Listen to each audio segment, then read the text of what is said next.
Alors, shalom les amis. On va commencer aujourd'hui le 26e, Yud Kevavke, 26e chapitre du Ochot Sadikim, un chapitre qui est fantastique, le chapitre de la Tchouva. Et on va voir des choses qui sont écrites, encore une fois, dans aucun autre livre concernant la Tchouva. C'est parti, on va commencer par un très beau texte du Midrash. Ceux qui ont le livre devant eux, 184. Amar Rabbi Yochanan, Gdola Tchouva, elle est grande la Tchouva, le repentir, parce qu'il atteint le Kisakavol, le trône de gloire. Comme c'est écrit, Shuva Israël ad Hashem Elokecha, reviens jusqu'à Hashem ton Dieu. Les sages ils disent, et regardez, c'est un midrash qui est exceptionnel, que je pense que vous ne connaissez pas. Quand Moshe Rabbeinu, il est monté dans le ciel pour recevoir la Torah, il y a 7 cieux. Il s'arrêtait à chaque ciel. Il s'arrêtait au premier ciel, il a vu des anges. Ils ont ouvert le Sefer Torah, et ils ont lu le premier jour, le récit de la création, le premier jour. Et ils ont commencé ces anges à faire la louange de la Torah. Allah Leshini, Moshe Rabbeinu, après il a atteint le deuxième ciel, il a trouvé plein d'anges. Il lisait le deuxième jour de la création du monde dans le Sefer Torah. Ils ont commencé à faire la louange de la Torah et d'Israël. Troisième jour, donc il est arrivé au troisième ciel, il a trouvé des anges qui lisent comme d'habitude le récit de la création le troisième jour. Et là il commence à faire la louange de quoi? De Yerushalayim. Intéressant, troisième jour. Allah l'Erakia, après Moshe Rabbeinu, il arrive au quatrième ciel. Il trouve des Harelim. Harelim, c'est des anges encore plus grands qui sont en train de lire le quatrième jour le récit de la création. Et là, ils sont en train de faire la louange de qui? Mashiach. Allah Lechamishi. Après, il arrive, Moshe Rabbeinu, au cinquième ciel. Il trouve des anges qui sont en train de lire le cinquième jour le récit de la création. Et ils sont en train de parler, alors là, excusez-moi pour les Tunisiens, Isbona de la souffrance du Gehinam. Enfin, c'est pas moi qui est l'auteur du texte. Après Allah les Shishi, après Moshe Rabbeinu, il arrive au sixième ciel. Et là, il trouve des anges qui sont en train de lire Yom HaShishi. Qu'est-ce qu'on lit, le Yom HaShishi? Vayechudu Hashamayim va'aretz, le Kiddush. Et là, ils sont en train de faire la louange du Gan Eden, c'est plus sympathique. Et ils demandent à Kadosh Baruch Hu de leur donner à eux la même part qu'à nous, qu'à Israël. Vous vous rendez compte quel mérite? Au Gan Eden. Et là, les amis, Moshe Rabbeinu, il arrive au septième et dernier ciel. Après, c'est le Kisakavot, c'est le trône de gloire. Et là, il trouve va Ophani, Veseraphim, Vofana Kodesh, qu'on dit dans la prière le matin. Donc les anges les plus saints qui existent. Galgeli, des anges de miséricorde. Malché Chesed, des gens de Chesed, de Tzedaka.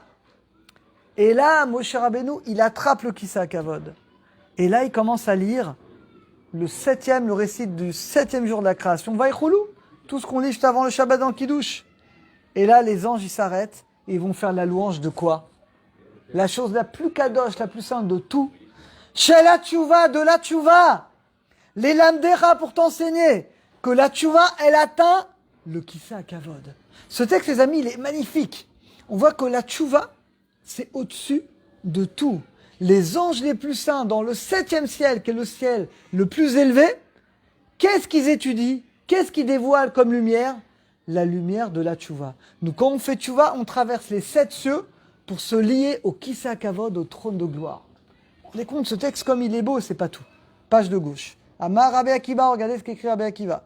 Shiva Dvarim, il y a 7 choses qu'Hachem a créées avant le monde. Vous connaissez ces 7 choses? Velouen. Torah, la Torah, elle est créée avant le monde, ça on le sait. La tchouva. Hachem, il a créé la tchouva avant même de créer le monde. Gan Eden, Gehinam, la récompense, ou le contraire, Kisakavo, le trône de gloire, Bet Amikdash, ou Shmo, et le nom du Mashiach. La main, pourquoi ces 7 choses? Pourquoi Hachem il a créé ces 7 choses avant la création du monde? D'Alecha sache, l'essentiel de la création du monde, pourquoi Hachem il a créé le monde? Pour nous, pour l'homme. Kien serait Bolam Atarton, parce que tout ce qu'Hachem a créé, les animaux, les poissons, tout le monde entier, c'est pour nous, pour l'homme. Étant donné qu'Hachem il a créé tout pour l'homme, il devait d'abord créer la Torah. Parce que Hachem il a créé le monde pour qu'on puisse étudier la Torah, réaliser la Torah. D'où on l'apprend du Pasuk, Imlo beriti yomam valaila, chukot shamayim valail lo samti. Si ce n'était pour l'alliance avec l'étude de la Torah, je n'aurais pas créé le monde. Maintenant, une fois qu'Hachem il a créé la Torah, quelle est la deuxième chose? La première chose qu'Hachem va créer dans le Zohar, c'est écrit 2000 ans avant de créer le monde. En tout cas, Hachem il crée dans la Gemara Chagiga 974 générations. Bon, Hachem il crée la Torah. Après la Torah, qu'est-ce qu'Hachem va créer? Donc on est avant la création du monde. La deuxième chose, c'est la tchouva. Pourquoi la tchouva? Pourquoi la tchouva là, juste après? Regardez ce qu'il dit. qui va un Torah, c'est parce que dans la Torah, il y a beaucoup de mitzvot. Il y a beaucoup de mitzvot positives, 248, beaucoup de mitzvot négatives, 365. Et donc, il fallait faire précéder la tchouva. Pourquoi? Chez Mecheta, parce que si on fait une faute, alors comment on peut faire? Les amis, s'il n'y avait pas la tchouva, on ne pourrait pas vivre. Parce que s'il n'y avait pas la tchouva, un homme, il faute, il meurt. Lo alenu. Or, en tzadik, il a dit Shlomo Amelech, il n'y a pas de tzadik sur terre qui fait toujours le bien sans fauter. Tout le monde fait malheureusement des fois des erreurs de parcours. Tout le monde. Donc, s'il n'y avait pas la tchouva, eh ben finalement, le monde ne pourrait pas exister. Miyadador choté, parce que dès qu'une génération faute, roule chaloto, Hachem il détruit la génération. Ça aurait été le déluge. Le problème, c'est qu'il y a eu le déluge à chaque génération. Ça n'aurait pas été possible. Donc Hachem, il nous a donné ce cadeau de la tchouva pour nous permettre d'exister, de vivre, et que même si malheureusement, on fait des fautes, on fait des erreurs, mais bon Hachem, on peut faire tchouva, on peut réparer. Et regardez, la tchouva, on comprend maintenant. Tu dis, mais comment je peux réparer? J'ai fait un acte interdit. Je fais tchouva, je regrette, j'ai demandé Mechila. Mais en quoi ça répare? Comme la tchouva, elle est créée avant qu'Hachem crée le temps. Parce que le temps a été créé à Bereshit, au début de la création du monde.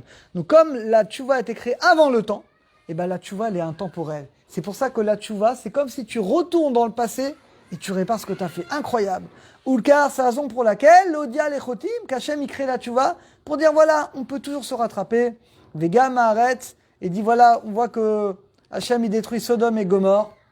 Mais on voit qu'ils auraient pu faire tchouva. Au début, Hachem, et comme Rachid dit, il fait une pluie qui est douce. Et après, ça va donner une pluie de feu qui va les détruire. Pareil dans le déluge.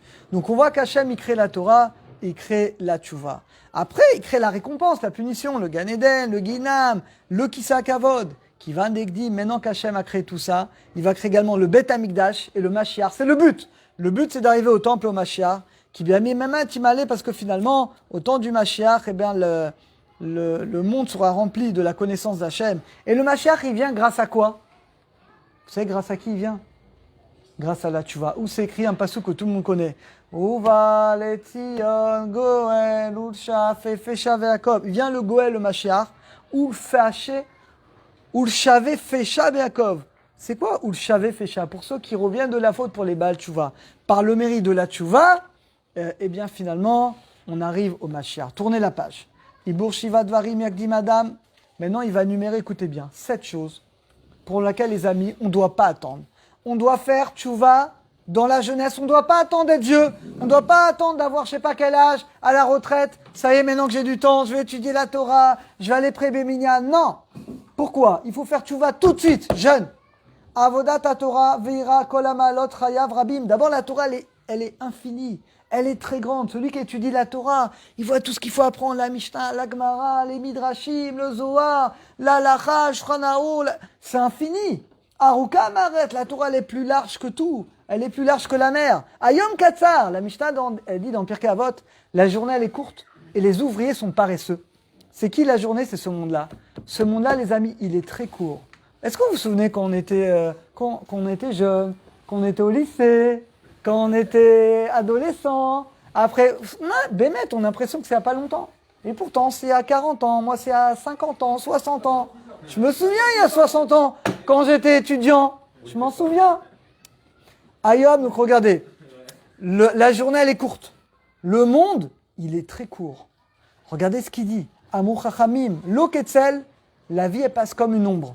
Mais il dit pas l'ombre d'un mur. L'ombre d'un mur, elle reste longtemps. Pas l'ombre d'un arbre. L'ombre d'un arbre, elle reste longtemps. Mais comme l'ombre d'un oiseau qui vole. Tu vois un oiseau qui vole, tu vois l'ombre. Hop, elle a disparu. Et ben notre vie, c'est pareil. C'est pas angoissant, les amis, mais on doit avoir conscience qu'on est là aujourd'hui. Et on ne sait pas jusqu'à quand. Et ça passe très très vite. Vous voyez l'âge qu'on a aujourd'hui. Tu dis, c'est la folie. Hein, tu dis pas ça des fois? Tu dis, mais c'est la folie. Non, mais c'est la folie. Tu dis, moi, mais non, j'ai combien? J'ai 40, quoi? J'ai 50? J'ai 60? Mais c'est pas possible. Eh ben, donc finalement, la vie, elle passe très très vite. Va pour aller, mais les ouvriers sont paresseux. C'est qui les ouvriers paresseux? C'est nous. On est paresseux, on veut se réveiller tard, on veut pas faire trop d'efforts, on va gagner beaucoup d'argent, on est paresseux. Va taille de bonen. Il dit maintenant, réfléchis.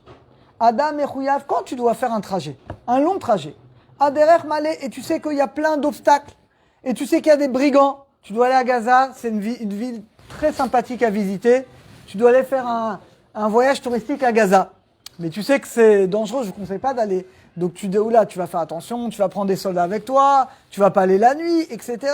Valken Siva Meler. Mais le roi, ici, t'ordonne d'aller là-bas. T'as pas le choix. Mais qu'est-ce que tu vas faire? Tu vas faire attention, tu vas te lever très tôt pour pas arriver la nuit et te mettre en danger. Il dit, c'est pareil. Ce monde, les amis, le roi, il nous ordonne d'aller de ce monde. C'est pire que Gaza. Le Yitzhara, il est partout. Et finalement, tu es en danger partout, de tomber à tous les niveaux. Hachem, il t'a mis dans ce monde pour que tu étudies la Torah, que tu fasses du bien, que tu aides les gens, etc. Et finalement, tu dois faire attention. Donc, tu dois utiliser ton temps au mieux. Et regardez, on va finir par ce machal. Il donne un machal. C'est comme le roi qui donne un champ à quelqu'un, à des serviteurs. Il va, je te donne un champ, mais tu me donnes une mesure, 30 corps chaque année. Tu vas me donner 2 tonnes de pommes de terre chaque année. Et il prend le champ, il travaille, mais il arrive à avoir que 5 corps. Il arrive que 20% de ce que le roi il a demandé. Le roi dit, mais pourquoi tu n'as pas fait? Il dit, j'ai fait le maximum, c'est ce que j'ai pu. Il dit pareil. Akadosh Baruch Hu, il nous crée avec un potentiel, avec une intelligence, avec des forces. Et même quand tu travailles, finalement, tu n'arriveras pas à 100%. Tu arriveras à 20%, 30%, 40% des forces qu'Hachem t'a données. Mais ça, c'est si tu fais le maximum. Tu te donnes. Mais celui qui ne se donne pas, Birlal. Donc ça, c'est la première raison. On verra les autres demain. Pour laquelle, les amis, on doit faire tchouva tout de suite. On ne doit pas attendre. Tout de suite. Aujourd'hui, tu étudies la Torah. Aujourd'hui, tu aides les gens. Aujourd'hui, tu fais la tzedaka. Et si on fait ça, ça nous permettra d'optimiser bien notre temps et d'arriver prêt, Bezrat Hashem, pour ramasser assez de Torah et de mitzvot.